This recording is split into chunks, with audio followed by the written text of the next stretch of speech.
and welcome to Season 7 of The Update. I'm Brooke Wolford. And I'm Tim Kearny. You know, Tim, I'm pretty sure everyone who was on this show last season has left for bigger and better things, but you're still here. Well, you know what they say, Brooke. You can take the man out of the poorly rated news show, but you can't take the poorly rated man. Oh, I'm confused now. Beautifully said, Tim. Well, folks, if there's one thing you need to know about this show, it's that we are relentlessly patriotic. It's only fitting that our first story takes place right in the good old country of El Salvador, where local government officials are trying to tackle the outbreak of the Zika virus by urging its female citizens to completely avoid getting pregnant until 2018. Now, their plan may be radical, but it's not totally impossible. Personally, I would recommend flying on planes full of nothing but Ted Cruz supporters and guys who lean up against walls and vape. Sticking with international news, a man was arrested on suspicion of making a bomb this past week in Cologne, Germany. I need to say that better. The man had made several purchases online of chemicals that could be used to make explosives, which is what aroused the authorities' suspicion of him. His defense was that it was all just a big misunderstanding. He never intended to make a bomb or anything of the sort. And after some nervous stuttering, he said that he just wanted to make some drugs. So, for all the kids out there, the next time your DARE teacher tells you to just say no to drugs, be the smartass who counters with, well, it's a lot better than making bombs. Last week, toy company Mattel finally released more diverse Barbie dolls after nearly 60 years of the doll being one shape and size. Barbie dolls now come in tall, petite, or curvy shapes, and each shape will also come in a variety of hairstyles, skin tones, and eye colors. This is a big step for Mattel, and the company says they plan to release even more diverse Barbie dolls in the future. Some of their proposed plans are a Barbie with Cheetos-stained fingers sitting in front of a television, a food baby Barbie, and a Broken Dreams Barbie, which just so happens to look a lot like Miss Columbia. A new beef has developed in the hip-hop world, and no, it's not between Wiz Khalifa and Kanye West, or as I like to call them, Conlefa. This one pits American pharmaceutical heartthrob Martin Shkreli against Wu-Tang Clan member Ghostface Killah, after the rapper criticized Shkreli for his decision to spike the price of a critical AIDS medication, as well as his nasal resemblance to Michael Jackson. In response, Shkreli released a video demanding an apology and threatened to wipe Killah from the one-of-a-kind Wu-Tang album he bought for $2 million, of which Killah is a part. Now, I don't know about anyone else, but as far as clans go, the Kearnys have been able to make it this far in large part due to the fact that we tend not to call out people whose name literally includes the word Killah. I mean, this fight is essentially between the grizzly bear from The Revenant and a stick of string cheese. Much like the feud between me and my grandma Ruth, who comes every Thanksgiving and gets really heated. Eisenhower's not president anymore, Grandma. Well, Tim, speaking of presidents, GOP presidential candidate and best-selling piñata Donald Trump shocked the political world last week when he declined to participate in the Fox News Republican debate, citing his ill feelings towards moderator Megyn Kelly. Here to share her overwhelming disappointment is our very own Bailley Sims. Welcome, Bailley. Hey, guys. So, Bailley, we can tell you're a little down in the dumps this week. Is that because you didn't get to see Donald Trump perform in his 7th consecutive debate? Yeah, it is. I mean, seeing him in these debates almost every other week has been the only thing getting me through the stress of college. Plus, me and my girlfriends always play drinking games to the GOP debates, so this last Thursday, we had to drink alone in our apartment. And then my friend Melissa was like, well, why don't we just watch Trump videos on YouTube? And I was like, Melissa, are you kidding? That is not the same. Because it's really not when you think about it. And why is that, Bailley? Because Donald in these debates is the greatest thing to happen to American entertainment since Breaking Bad.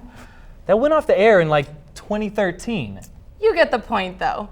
It's just no fun without Trump in the mix. All these Ted Cruzes and Marco Rubios trying to talk about jobs here and ISIS there, and we're just left missing the part where Trump would interrupt everyone and start talking about declaring war on China.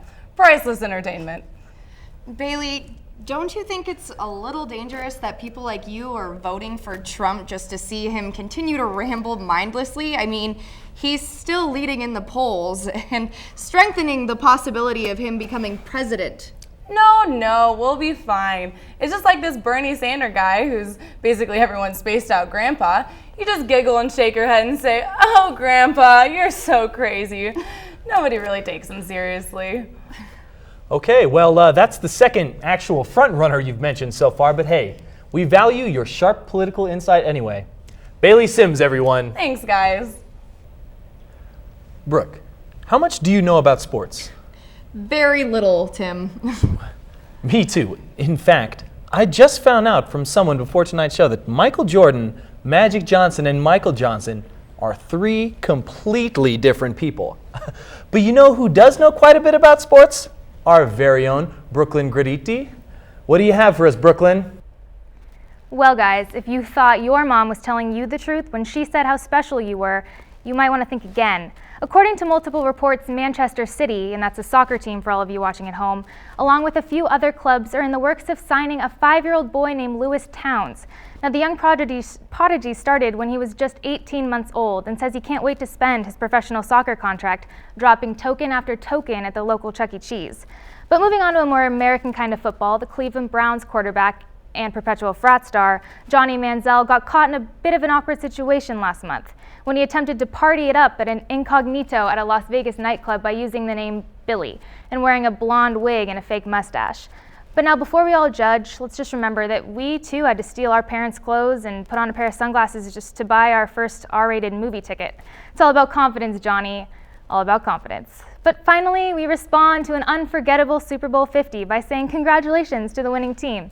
You guys played your hearts out, and what a career/season it was for you, Peyton Manning/Cam Newton. And we can't wait to watch the parade in Denver/Charlotte. Back to the desk. Thanks, Brookelynn. Now for our entertainment section, we turn to Jordan Kawachi. And Jordan, what's all this I'm hearing about a petition involving Snoop Dogg? That's right, Brooke. As of this week, more than 47,000 people have signed a petition for the esteemed hip-hop and reggae artist to narrate the next season of BBC's Planet Earth.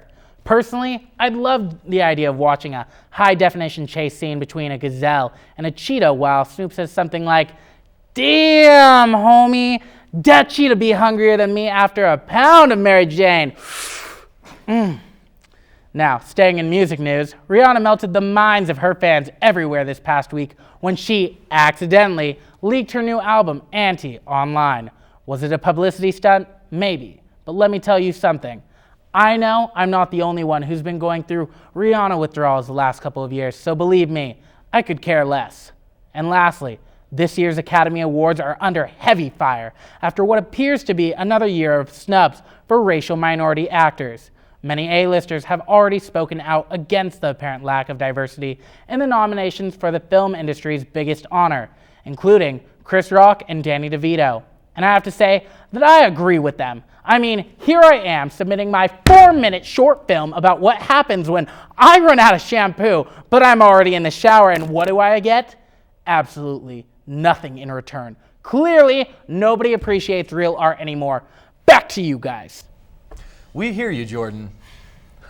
And I'm afraid the news only gets sadder from here, as we sent our field correspondent, Colton Responte, to get students' reaction to the news of a beloved football figure in the Palouse retiring. At this point in the episode, we would be showing you our beloved Colton Responte on campus, shoving a microphone into unsuspecting people's faces and asking them what they think about Mike Leach retiring.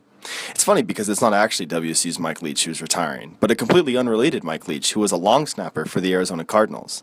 We're not sure if they're related. Maybe. Probably not. Either way, Colton's very jammed schedule of partying and volunteering with the local Boy Scout troop, the partying's done with kids his own age, he's assured me, disallowed him from filling the absolutely only role we asked him to fill this week. Rest assured, Colton has been fired. I'm joking. I don't think I even have the authority to fire him, or to go into detail about what he does with the Boy Scout troop either, now that I think about it. But one time he told me that he helped them sew their own American flag together over the course of like a month, and then lit it on fire right in front of them. Or maybe it was their troop flag. I can't remember. Either way, it's not my place to share, but we would like to apologize for the very empty chasm left in the absence of Colton's segment.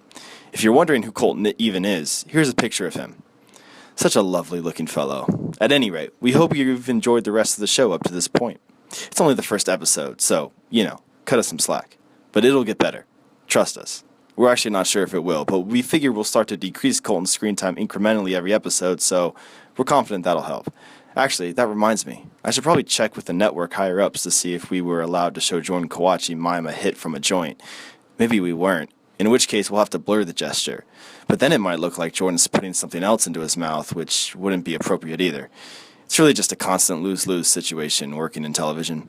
Anyway, we'll bring this whole thing to a close and cut back to the desk. Just, pretend you saw Colton in the field and that it was hysterical. I'm serious. Start pretending, like, right now. Thanks for that, Colton. We sure will miss him. Well, that's all we have for you tonight, folks. Thanks for watching. Good night.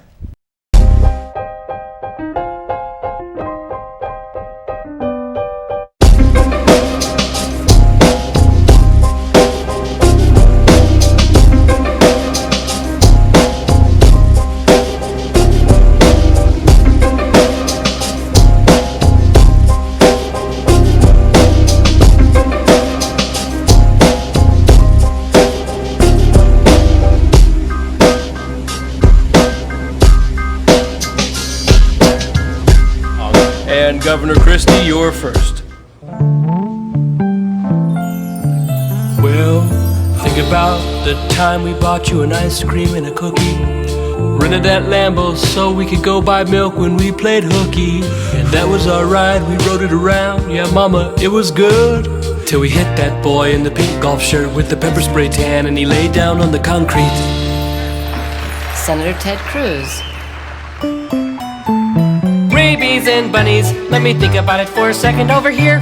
First thing I need are 2 sticks and an ivy, and then I can just dance in my little paper hat you bought me. That's weird. Senator Marco Rubio. My father was a bald tiger, and he took the bad guy walking in the sunshine. The big intestine's about to drip. Me, I just like to pound the shrimp. I own a parrot that doesn't drink. Governor Kasich, how about you? If Britain invaded us, you'd get a fancy mouth and you'd drink on the job every day. Oh no, we could give them cheese, or we could give them Christmas pants. Mr. Trump, closing statement song. I to Johnny's Pogo, kid, I Pogo greater. They got 5 of the meaner reindeer still sitting there waiting. We have a big bird walking in the jungle crying in a tree. Scuba-dee-dee, listen to me, don't go around the tuna.